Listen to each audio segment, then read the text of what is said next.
welcome to another episode of We're Not Wizards. My name's Richard. I will be your host for Tuesday or Thursday or Wednesday or Saturday.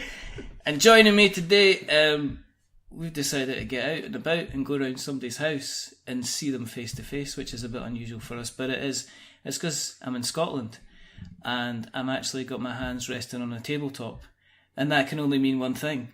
I'm here with a couple of people representing Tabletop Scotland. It is Mr. Duncan Cowan. Hello. And it is Mr. John Harper. Hello. And they have told us that they are, was it Hoddit and Doddit? Is that your job title? Inigo and Montoya. Oh, Inigo and Montoya.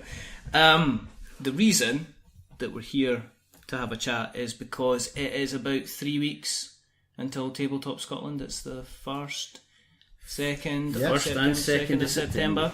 Not that long ago. We're going to have a little catch up and a little chat, and these two lovely gentlemen, because I can see their faces and they're lovely. 23 days. I'm going to tell 23 days. Just use his calculator. He's done his phone calculator. We're going to talk a little bit about Tabletop Scotland and why, if you're still on the fence about considering going, why you should jump in and considering going, because I'm looking at the list that they've been given by Dave. Hi, Dave. Lord Overseer, man of beard, man of jet lag, probably after coming back from Gen Con. We don't talk about that. He was in Gen Con. Oh, he's never told anyone he was No, going to no, Gen Con. It was a well kept secret. Yeah. Never I mentioned wonder it how was. that happened. I know, exactly. Did he go with anyone we know? Not that I know of. No, that's Well, all that's right. fine, but Sure he would have mentioned it. Greg. The reason that we do this is quite simple, is because there's quite simply not enough podcasts out there about board games. Apart from the 57 Richards recorded this year alone. The other reason that we do this is because we've been threatening to get John back on the show after the last time he was on the show, so he could be loud and potentially a bit sweary if he wants to be. Oh, don't. But he wasn't allowed back on alone, so I'm here as the chaperone. Yeah, exactly, Yeah. just in case, so you can give him a slap if he misbehaves. Oh, excellent. And things are well. Things are good. Things are excellent. 400 tickets I've seen. There was a post by 400 plus, I'd like to Yeah, think we of it as. went over 400 plus today. That's good. Yes, we're delighted, I think is the word we would use, with the success ticket sales so far. It's been drama. I mean, it's not been without its drama caused primarily by the fire. Absolutely. At the art school in Glasgow. I mean, obviously the guys, Yeah, so I mean, Kenny Lee from the Dice Roll Cafe in Glasgow, who runs a pop-up board game cafe there on, I think it's a fortnightly basis, at the Saramago Cafe in the Contemporary Centre for Contemporary Arts. He was providing our board game library. Fantastic, really appreciated his support. And unfortunately, the CCA building is within the cordon around the Glasgow School of Art that went on fire, and he's been told there'll be no access until at least middle of September. And all of the games for the board game library are within that building, within that cordon. So to say it was brown trousers time when we got that is a bit of an understatement. So we had to look through a few different options, didn't we? So we spoke to the guys at UK Games Expo, the guys at Thirsty Meeples, who provide their library. we all started writing lists of our own board game We collections. did. We all started looking at our own collections going, right, if I took the sleeves off that might be... And ultimately the salvation came from just one of the most out there options that we hadn't even thought was an option, to be honest. The legend, and he is always a legend now, Darius Twyman of All Around the Board. Looking forward to meeting you, Darius. Organiser of the Uncon convention down in Kent. That would be Kent. That would be in the south of England. That would be Kent. as close to France as you could potentially And get. quite, I've checked, significantly closer to Paris than Perth. And whilst Edinburgh might be the Athens of the north, Perth is not the Paris of anyway. I'd like, for the purposes of Perth Tourist Board, I would like to say that the views of John Harper do not represent Tabletop Scotland. And then In a geographical sense. Purely in a geographical sense. That's amazing. Absolutely. So, what Darius has offered to do is to take his entire game library of 300 plus games, I think we're at the moment, and drive it in a van on the night before Tabletop Scotland from Kent to Perth, There'll be 2 of them, so he's not doing it all on his own. Yeah. They're providing our game library, which Kenny Lee from Dice Roll Cafe will still be running for us, but without Darius providing the games, we probably wouldn't have a library, or certainly not the scale that we're going to have. Exactly. I mean, it's just such a great reach out. It's, Darius has just turned around and said, and he said it in a conversation with Dave, what about if? And Dave said, Dave's initial reaction was to say, no, you're a fucking idiot. And when Dave told us, my initial reaction was, is he a fucking idiot? And Dave went, no, he's a really nice guy. And I'm like, but it doesn't stop him being an idiot. And it turns out he's both an idiot and really generous. So when he arrives, and when he eventually on the Friday night, once we've got him settled in and that, the first pint's on Duncan. I think essentially he's not going to have to buy a pint the entire time he's in Scotland. No, he's not going to have Which, to be honest, given that he'll be driving a van on the Friday and the Sunday, leaves Saturday, so... That's not what you offer. I'm not going to be too much he's going to have like 1 pint at the most. He's going to get a shot, because the alcohol laws are slightly different in England. He's going to be, I'm good for 1. No. Is this your car, sir? It's your van. Yes. What is in it? Board games. Now, sir. Yeah. Exactly. Let's be honest. Exactly. What are you smuggling in board game boxes? But I'm not. It could be worse though. He could get all the way halfway back down from Tabletop Scotland and realise he's potentially left like 2 cards. Somebody will be phoning it up and say, "Hey, you left this card out of Dead of Winter, mate. Do you want me to? Do you want to come back up and get it?" The thing is, he's a teacher, and that Monday after Tabletop Scotland is the first day that they're back.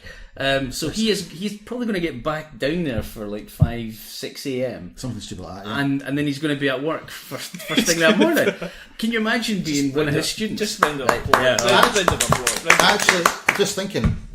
Normally, when I was a kid and when I was at high school, which was admittedly not last week, right? When I was at primary in high school, slate and chalk. Yeah. Exactly. At the end of the term, Looking at the bin. At the end of the term, you got to bring in board games, stick and hoop, stuff like that, right? As old stick and hoop, right? I remember days. Oh, you had a stick and a hoop. Oh yeah, we were posh. Stick and hoop. Lucky. I mean, it was a hand-me-down from Simon, but I feel like I've walked in a Hovis advert here.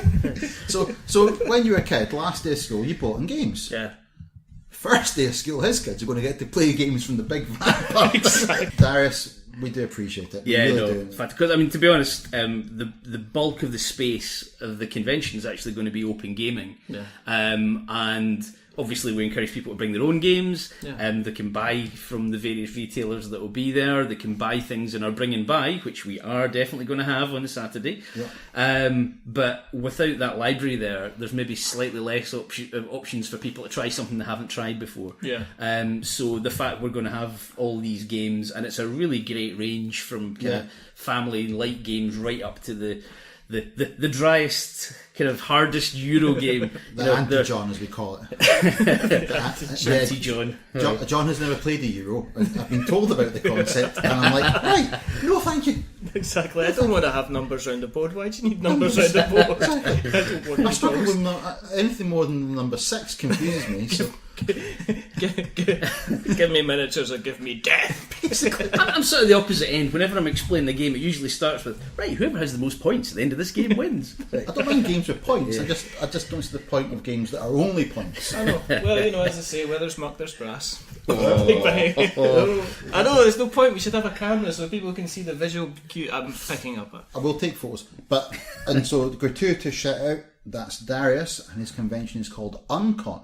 Uncon. UNCON. Look it up, people. Share the love. His next one is in November in Broadstairs in Kent, and Dave and I are currently looking at how we can get down there to support him. Definitely. I think you should drive.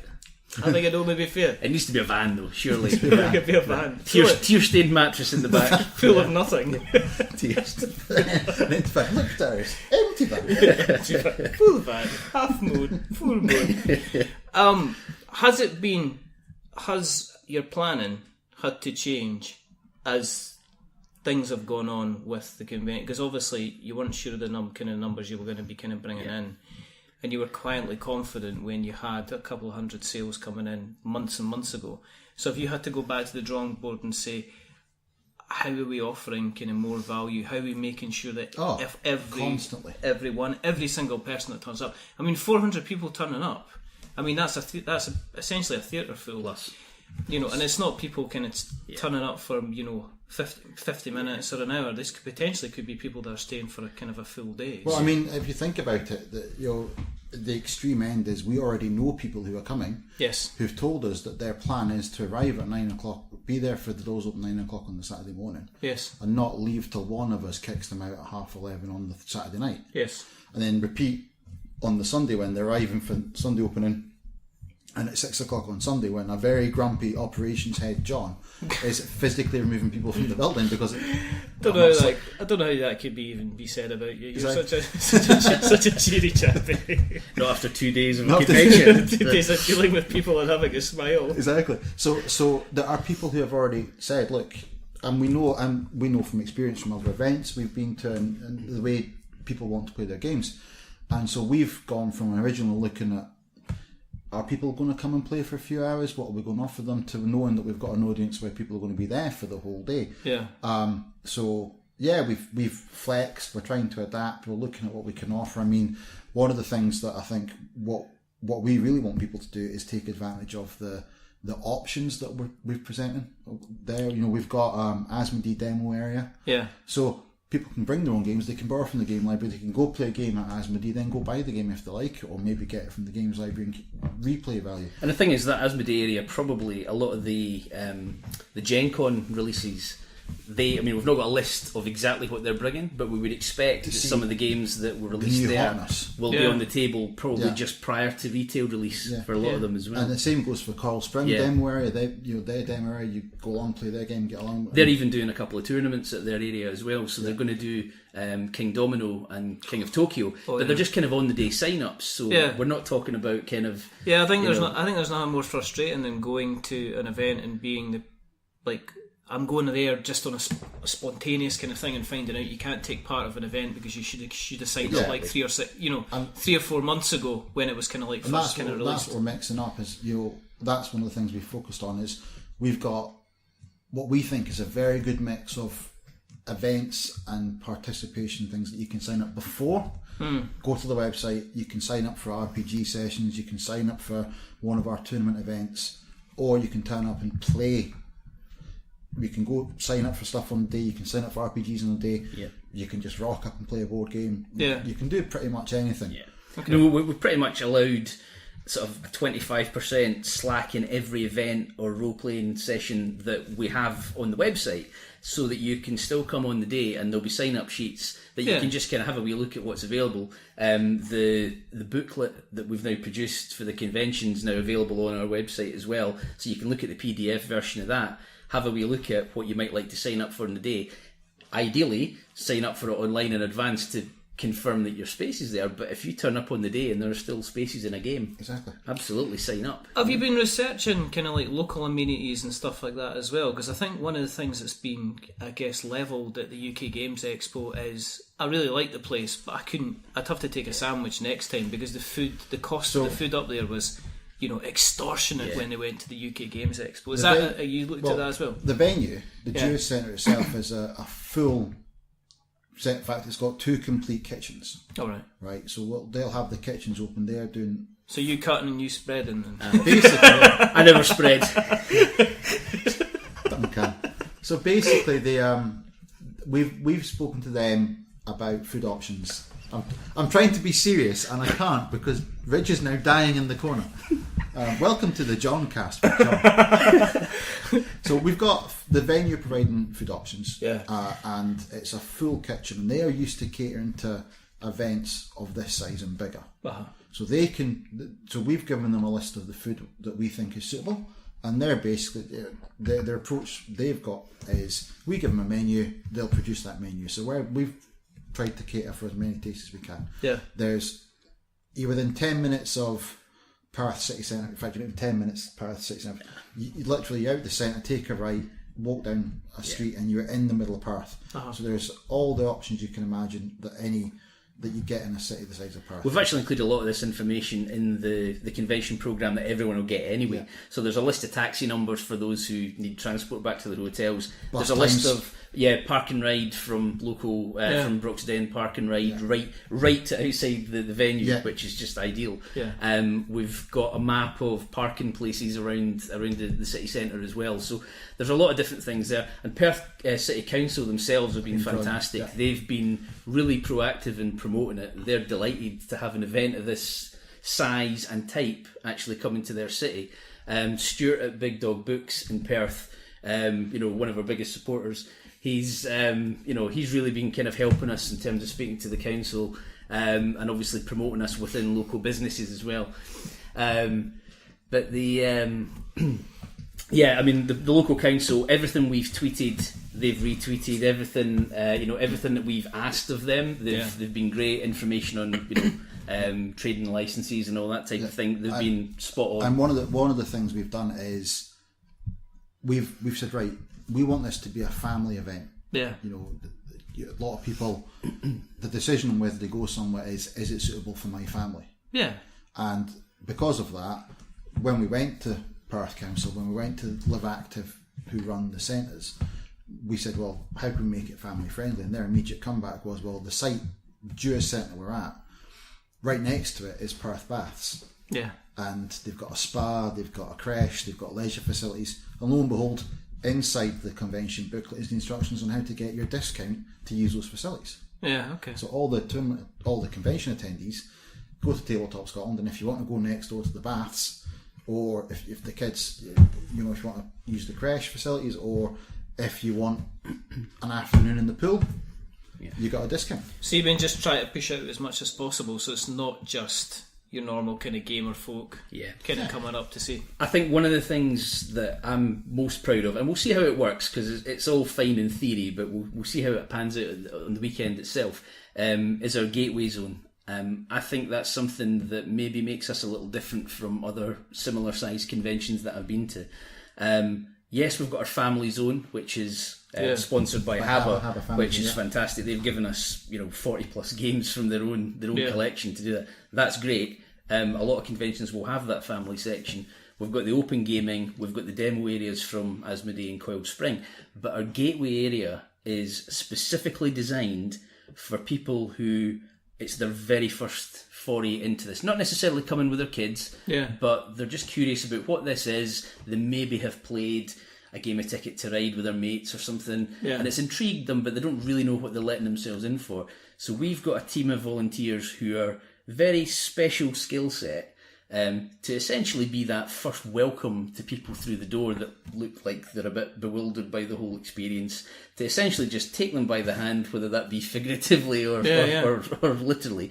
And we'll have a few kind of key games. Some of them are the obvious gateway games like Ticket to Ride or Carcassonne, that type of game. But also some that have got that kind of table pop.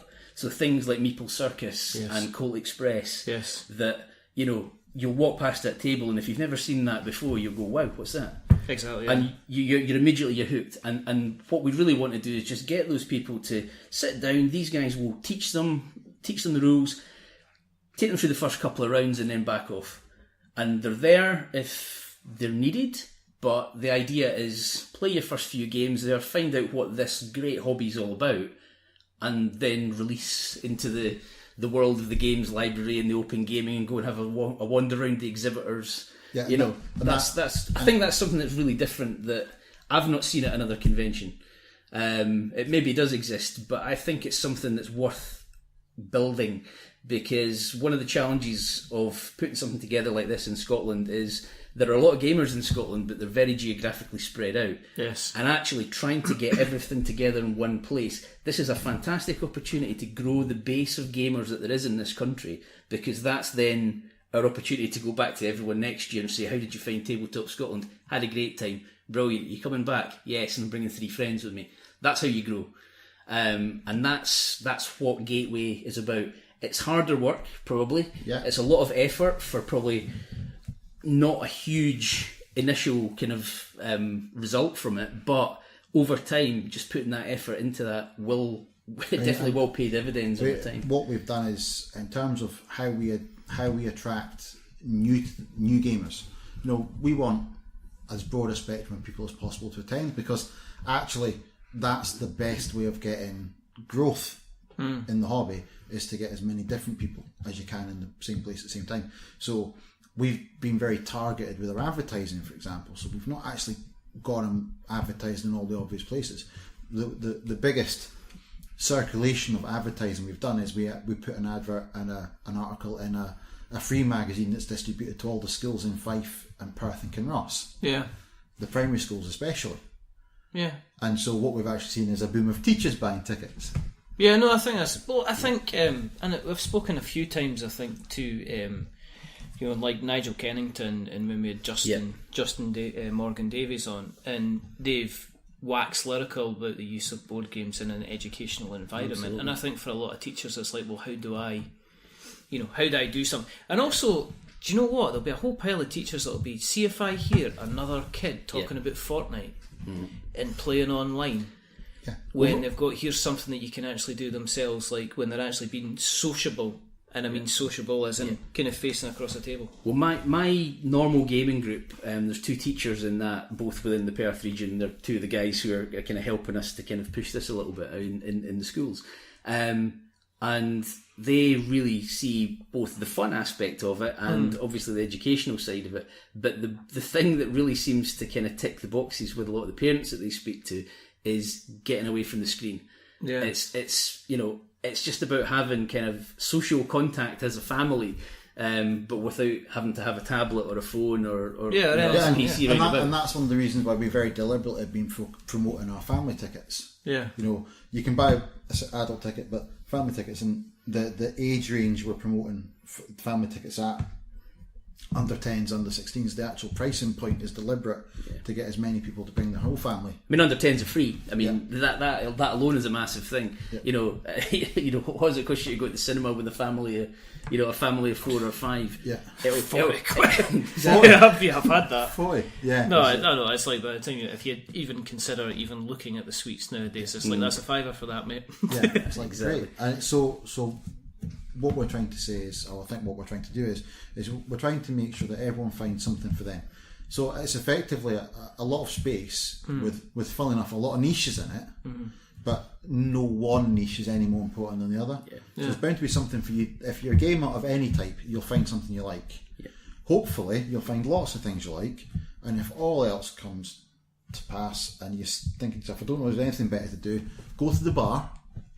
There'll be somebody in the bar to talk to, and you'll find it. Because we've got a bar, and we want everyone to have a good time. I guess one of the things that's probably important to touch on in that is the tournaments that we actually have, because although it all sounds very formal, and there's a tournament for Catan or there's a tournament for Carcassonne, it's still a bit of fun. It's just fun with a kind of framework around it. Structure. Yeah, absolutely. And bragging rights, and who doesn't love a bit of that? So tournament-wise, we've got Pandemic Survival, which is a UK qualifier for the UK Championship. Only a couple of spaces left in that, I think. Spaces left. Yeah. And if you like Pandemic, you like that sort of game, then it really takes that core frantic, can I do this game, and just ramps it up to 11. It just turns it up and turns it up, competing against the clock and each other and the ravaging diseases and the game, but with the element. I mean, everyone plays in pairs, and there's one infection deck that's the same for everyone. So the only things that differ on each of these boards, decisions you make. Wow. We did a trial run fixed rules in as Fairmont a few weeks ago, and it was crazy. My team were out after 3 turns. Never played as bad as my. I mean, in theory, we've built enough time for everyone, for some people to actually win the game and cure the diseases. Yeah. Nobody's going to win the game and cure the diseases. This is literally Survivor. Oh, you have little faith. I have much greater faith in the people of Perth and Scotland than you have. And then we've got a Catan UK qualifier as well. So the Catan one's a bit different in that it's a set map. I can remember the exact. Yeah, all the maps are set up identically. It's 4 players, 4 players per map on that particular one. But the thing with that is a qualifier for the UK Catan Championships, which are held 2019 UK Games Expo, and the winner from Tabletop Scotland, we will pay for their travel to get down to Birmingham. Oh, okay. And that's not travel via another country. You're not getting a free flight to Los Angeles and then back to Birmingham. Well, you never know. We could go to Wales and then back up. via Cali. We'll stretch as far as, somewhere reasonable. We've got a van. It's got a mattress in it. It's tear stained. And Dave. But yeah, so we're basically paying for their travel to get to the UK National Games Expo, which is That's pretty cool. And if they win that, they will potentially get to the Worlds. And the price for that is Expo get to pay for them to fly to America. Well, that's pretty good. And then we've got Star Wars Destiny, which is being sponsored and run by our friends at Common Ground Games in Stirling. Yes. And that's so for those who've never played Destiny, and you played the other night. Oh, I love it. It's a great game, dice and cards and Star Wars. What more is to do? I mean, it's got everything you want in a game. It is everything you want in a game and more. And so And that's so much more. and there's some cool prizes for that, and there's unique game mats that Steve's designed. Yes. For prizes for that. We've got the Scottish Carcassonne Championships. I can't imagine how that goes. Well, it's Carcassonne. That's a road! That's a road, you can't have that lying down. It's not a lion, it's a church. That's Isle of Skies, It's what you get. It's Carcassonne, isn't it? I mean, you know what you're going to get. And then we've There's got going to be fights, John. if there isn't, I'd be disappointed. Scottish Championships in Carcassonne. I'd be disappointed. Then there's Karuba, which may or may not, depending on eventuality, feature somebody wearing a sparkling Dun Jones outfit. Someone who's previously identified themselves as Inigo Montoya. Yes, somebody who's potentially not sitting too far across the table from us. It depends. I own the whip. But enough about that. Moving swiftly on. Yeah. And then we've got our Shadespire Grand Clash. Yes. So Shadespire is a fantastic squad skirmish combat board game from our friends at Games Workshop. If you've never played it, I thoroughly recommend it. It's one of those. It's easy to learn, hard to master. You can spend as much or as little as you want on the game. You'll have a great time, and it's a Grand Clash. So that's Games Workshop's organised play structure for it. This is the first ever Grand Clash in Scotland. So they released the game last year. Their first Grand Clash was at I want to say Blood and Glory, which is a big event down south. And so they're providing us with all the prizes. They provide us with support for the event itself, promotion on their website, which, as you can imagine, gets a lot of hits. Snazzy little trophy, which very lovely. It's very lovely gold trophies, engraved glass trophies, and that's again, like all our tournaments, free. All you have to do is buy a convention ticket. So if you want to just play in the Shadespire tournament or the Pandemic tournament, you buy a ticket for that day for the convention. That's pretty cool. That's it. So if you're paying £15 for your weekend ticket and you want to play Shadespire on the Saturday and do the convention on the Sunday, that's perfect. You're not paying any extra for getting entry. And in fact, in some cases, if you win these things, what you're getting in terms of prizes is significantly more than you paid for your ticket in the first place. Of course, if you enter Pandemic Survival and get knocked out in round 3, then you've got the whole day ahead of you. Exactly. Convention hall. You will get knocked out in round 3. So we've got these are structured events which are part of the weekend, but the weekend isn't just these events. Like I say, you can play one or more of these if you time it right, and then you've still got time in even with these events finishing, they'll be finishing even starting 10 o'clock, finishing 6 o'clock. Still gives you on the Saturday 5.5 hours to enjoy the games library, enjoy the demo zones, and go around all the vendors, enjoy the bar, take part in the evening activities we've got planned, because we've got stuff planned right the way through to closing time. I mean, we've got some intellectual pursuits, haven't we? Yes, intellectual we've got pursuits. Seminars and that, don't you know? Seminars. Actual people talking. Oh, seminars. Yes, So friend of the show, Bez of Stuff by Bez, is doing a Board Game Design 101 seminar, which is on the Saturday. So again, just really, a bit of an insight into her process. There's going to be cats. There'll be cats, of course. There'll Oh be yeah, cats. Bez will have the wall of cats. Yes, we've had to provide enough extra wall for the wall of cats, which I believe is over 1,000 now. Is it? Well, I'll be adding a couple. I'll be trying to draw pictures of my three. So, That'll be absolutely fantastic. But the guys from Meeple Like Us as well, who did their accessibility and board gaming seminar at UK Games Expo, that was their warm up. So they're doing their proper version at Tabletop Scotland. Yeah. So that's going to be fantastic. We've got obviously Geek and Son are one of our sponsors, along with DMB Games, Hexagony, and Gaming Enhancements. Yes. But Geek and Son obviously are bringing a couple of their tables along as well. And they're bringing a couple of tables along. They're returning with a no less than 1, but a number between 0 and 1, depending on just how many I can get out of the building without being noticed. So what operations? What's great about that though is they've essentially said, look, the best advert for our tables is to see people at them enjoying themselves playing games. So essentially, we've given some of our ticket purchasers who've won prize draws time to play on a Geek and Son table, so kind of 2-hour slots. We've also spoken to all of our exhibitors who have games that they may want to demo in a more focused way, so we'll give each of them a kind of dedicated time slot on the table, and then people can see, both the table in action, but then also that game being demoed as well. So they've been fantastic. They've been really supportive. But yeah, so I mean, there's so much happening. There really is.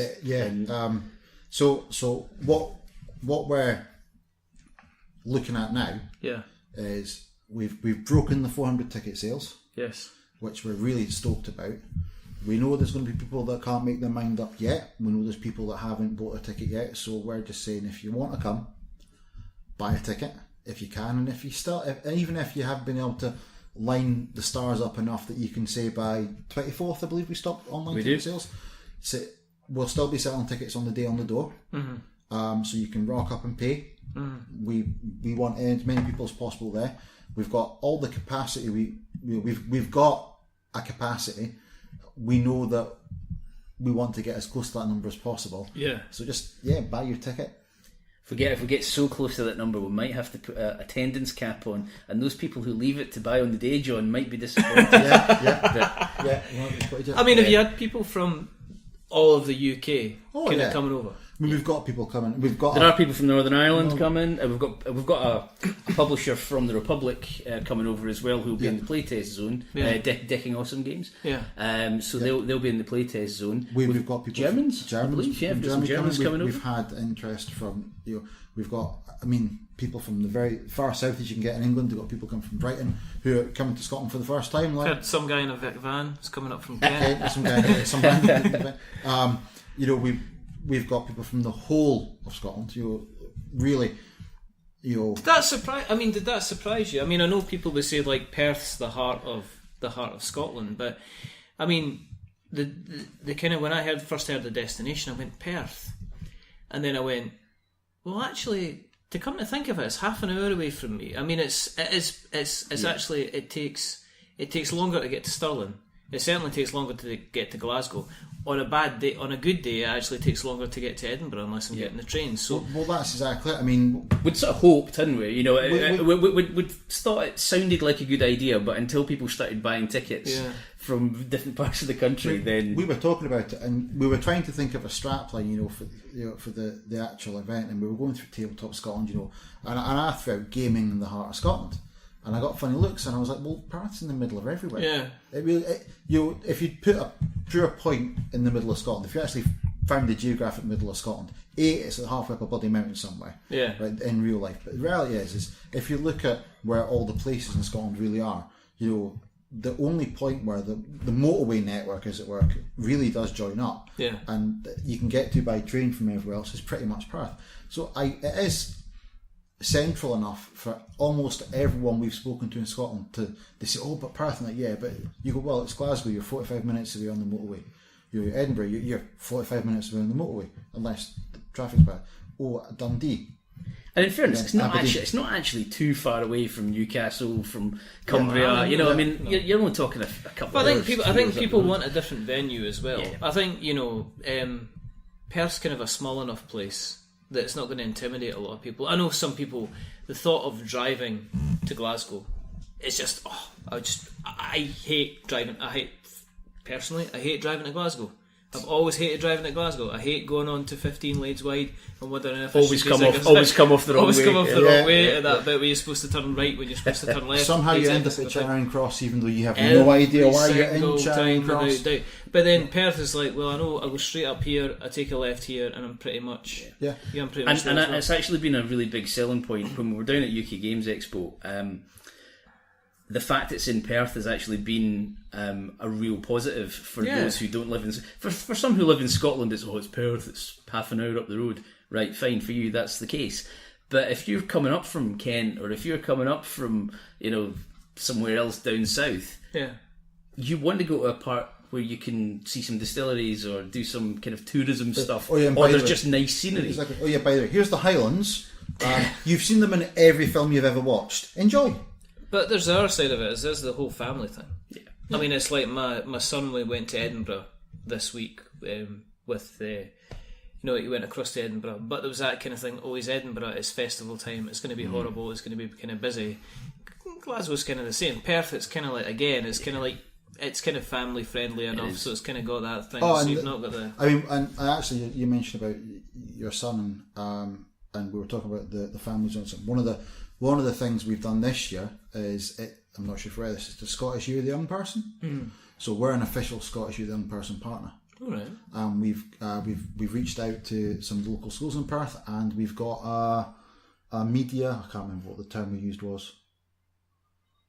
It's gone from my head. But we've reached out to. So we're official Scottish Young Person partners. So we've reached out and we've said, right, how can we incorporate that into what we're doing? Yeah. So again, our focus has been on the family side of it, and you're just getting that aspect has been quite good as well. Yeah, actually. And we're actually running a competition through the teacher friends that I have in some of the local schools as well. It's a design a poster competition, but it's really just to try and kind of create a bit of awareness of the fact that this hobby exists in amongst the group. It's fascinating, that, isn't it? I always continually meet people, and I was like, "What do you do?" I like to play tabletop and board games. What, like Monopoly? Yeah, exactly. And it's still going on. I still can't. We're sitting here with kind of like the massive Sentinels box. the Sentinels box. And if you open it up, it goes. Ah! If I keep buying Kickstarters, I'll be sleeping in that. I mean, you probably could actually. No, we've all used the term the hobby tonight. Yeah. Right, but actually, when I explain it to people that aren't in the hobby, I invariably end up spending as much time telling them about the fact it's board games. But board games are not the same as role-playing games. Some are. Some are role-playing board games. Yes. And some role-playing games are board games. But then there's card games. And some card games are board games, but are also role-playing games. And then you've got card games that are role-playing games that don't... You can see why we don't let them out very often, don't you? Yeah. But it's like the Monty Python thing. Yeah. I'm a duck. Yeah. Which means that I'm an African duck or a European duck. But that's it. We say the hobby, but what we actually really mean is dozens of hobbies. Yes. Which some of us do lots of one and none of another, and some of us do dripping and out. I mean, I'm a war gamer by preference. I like war games. Do some board games. Do some card games. I'm a board gamer. Done a bit of role playing. Done a bit of war games in the past. Yeah. But my focus squarely is board games. Yeah, and Dave's coming at it from the role playing angle primarily from background and more sort of board game. So actually, we've got quite a 360 in amongst the four of us. And Simon's coming at it from we've got to have something to do the maths point of view. We all need that. We all need that one person. So we think the event reflects us. It reflects our tastes, our personalities, and that's why we've gone for the stuff we've gone for, because you can see each of us. I mean, you won't find a bigger advocate for the Shadespire than me. Duncan's all about his board games. You say the words Dungeons and Dragons and Epic to Dave, and his face lights up. Oh, I've seen that. And that's like we've got a D&D Epic. But the great thing is about Tabletop Scotland that you can go along there as a board gamer that's never had any exposure to role playing, never had any exposure to collectible card games, and actually you might just see something or find something or try something out. I mean, all of I think with the exception of about 5 or 6, I think all of the role playing games that we're running are kind of beginner friendly. There's pre-generated characters there that you just sit down, sign up for the game, sit down at the table, they'll talk you through it, and it's just see that you like it. And that's something that not every convention is going to give you the opportunity to do. One of my friends, Joe Ward, who's who's come in specifically so he can D&D. He's never had a chat. He's always wanted to play D&D. He never played it, and then we arranged this, and he's like, "We having D&D?" I'm like, "Yes." They signed up for D&D session. Literally, which one do we go for? And I'm like, "This one." He's like, "Right, so I've signed up for it." And he's like, "Can it be a Kenda Bard?" And I'm, "No, you can't be a bard. No bards allowed." So he is literally coming so he can have his very first ever D&D. That's cool. That's literally that's all he's after, because he's always wanted to do it and he's just never had the opportunity. So we're doing this thing literally. He lives in Dundee, so it's half an hour from his front door. Yeah. He's going to drive along, him and his missus, and then have some fun, and he's going to get to D&D for the first time ever. That's pretty cool. And I believe he's won prizes. Jammy bastard. Not a joke, by the way. He wins everything. It's ridiculous. All right, okay. He won an AST for Star Wars Thingamajig of the week. Yeah. He does. You see people on Facebook have given away this. Winner, Joe Award. Do you want some gin with your bitter lemon? Yeah, I wouldn't mind. So, it's the 1st and 2nd of September. Yeah, it Saturday, is. Sunday, yes. 23 days from now. It's at the Dewar Centre In Perth. Perth. Yeah. Tickets are £15 For the weekend. For an adult, it's £15 for the weekend. 10 if it's just Saturday, 8 if it's just Sunday. Yeah. But we have also got concessionary price for young adults, between 11 and 16. Under 10s are free. Yes. And we've got a family ticket, which you can have 2 adults, 2 young adults for £44. And it's any number of under 10s on a family Yeah. ticket. Because if you buy a family ticket and you've got 6 kids, Yeah. then Chances are that 2 or 3 of them are going to be going in free. yeah, exactly. So That's excellent. And like £15 we think is great value for the Yeah. weekend. No, absolutely. I mean, let's face it doesn't even get you to allow you to drive past the zoo. So you can look at a penguin. We went, me and my partner Peter, and my dad went to the Animal Wildlife Park up at Kincraig, Yeah. and it was £48 just to drive in. As I say, the cinema was just, £48. you're talking like 15 quid. It's about 15 quid for me to get into the cinema by myself. It was about 13 quid. I mean, premier seats, but obviously got to be... You're even getting live entertainment at Tabletop Scotland Yeah, on sure. the Saturday night as well. Yeah, there's So we've got Unlucky Frog podcaster doing a Room 101. Ooh, the enemy hiss. They're doing a Room 101 style show. There's your tenor, John. Thank you. So various let's just say names within the hobby. The hobby. Yes. We'll be That telling hobby up. club. We'll be putting things into Room 101. Yeah, which would be cool. so we're quite excited about that. Where can we find you online? In terms of if folk have listened along and said, like, let's find out some more, let's go ahead and book some tickets. Whereabouts do you find you guys? Tabletopscotland.co.uk. Yes. That's got everything. Okay. All your tickets, if you want to buy it, if you haven't bought your tickets, if you want to sign up for an event or an RPG session that's not already full, you can sign up there. There are still spaces available for all the events, and some of the RPGs have still got empty slots, but they are filling rapidly. We're all 75% of all the role-playing games is gone. Cool. You can also get us on Facebook, just Facebook Tabletop Scotland. If you are going to come, or you want to talk to us about anything Tabletop Scotland, or you want to arrange games, we've also got a separate Tabletop Scotland chat group on Facebook, which people are already arranging transport, group lifts, game sessions. People are already off saying what they're bringing to the Bring and Buy, for example, on there. So we've got a great group of people chatting on their attendees. And we've also got Twitter, which is, wait for it, at Tabletop Scott. Yay! And the same on Instagram. And if anyone out there would like to explain Instagram to us, please find us at the event. I can do that. We also have an app. We also have an app, yes. We have an app which you can download and install from both iOS and Android devices. Oh. And in the app, you will find a huge range of information. Oh. Have you not seen the app, Richard? I will need to get the app. I have the app here. Oh, wow. So we have our own app. That's sparkly. Essentially, it's got all of the events scheduled for the entire convention, so you can favourite which events you're actually in. It'll send you a notification 15 minutes before. Yeah. It's got a map of the venue, which you can zoom in from particular events. So there's no excuse for being in the wrong place, wrong time if you've booked up. That is really And cool. it also, so the map shows you all the venue. It also gives you a complete floor plan for all the vendors and all the different zones, and it includes where to buy your tickets, where to buy your merchandise, the quiet room where the seminars are. So we've got that, and as Duncan said, you can actually use it to take a note of your day, basically plan your day, buy your tickets, and once you bought your tickets, you can just pick whatever you want from the list, and that's how we know where you're going. So if you want to play, I've just found the D&D I might want to do.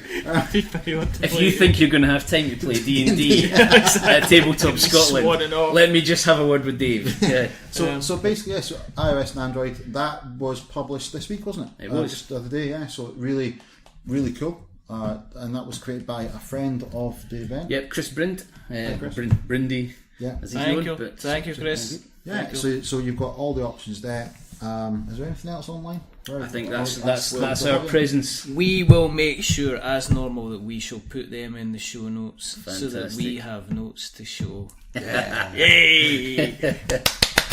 And if you want to keep an eye on what we're up to, and you should, because we're going to be doing lots and lots of things over the next couple of months. You can find us on Twitter, which is We're Not Wizards. You can find us on Facebook, which is We're Not Wizards. You can read stuff that people have been writing on our blog, which is we'renotwizards.blogspot.com.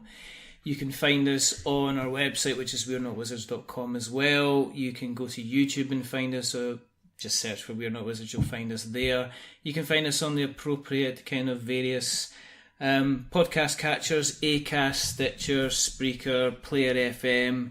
If you like what you've heard, then please follow us on Twitter, like our page on Facebook. If you like us very, very much, then please consider going to Apple Podcasts and dropping us a subscription. If you like us even more, consider dropping us a rating or a review. And as we say, if you are going to give us a rating or a review, don't give us a 10, because it makes us big-headed. But don't give us a 1, because it makes me cry. Give us a 5, because it's in the middle, and it's average. And we are decidedly average. But the gentlemen who have not been average this evening is the rather wonderful, the rather fantastic, the rather magnificent Duncan and John. Woo! There are only 2 more things left to do. Just the 2. Just the 2. The first thing is to remember that we are many things, but we're not wizards. Are we wizards, gentlemen? No. Absolutely not. Not a wizard. Absolutely not. We're heading up a fun, family, games-filled event the beginning of September. We are indeed. And the second thing is to say goodbye. So it is a goodbye from Duncan. Goodbye. It is goodbye from John. Toodle pip. And it's a goodbye from me. Remember, stay safe. Roll6s.com. And if you are kicking about the castle around about September time, get yourself up to Tabletop Scotland, because it sounds like with you at your events, you've got your chance to go into gaming if you haven't done it before. You've got a chance to actually drag along that auntie or that uncle or that brother or that sister who's always said, what you doing with those bits of cardboard? Bring them into Tabletop Scotland, let them have a shout, show them what it's all about. And it's, sounds like it's fantastic value for money. It sounds like it's going to be a fantastic time for all involved. But until the next time, goodbye.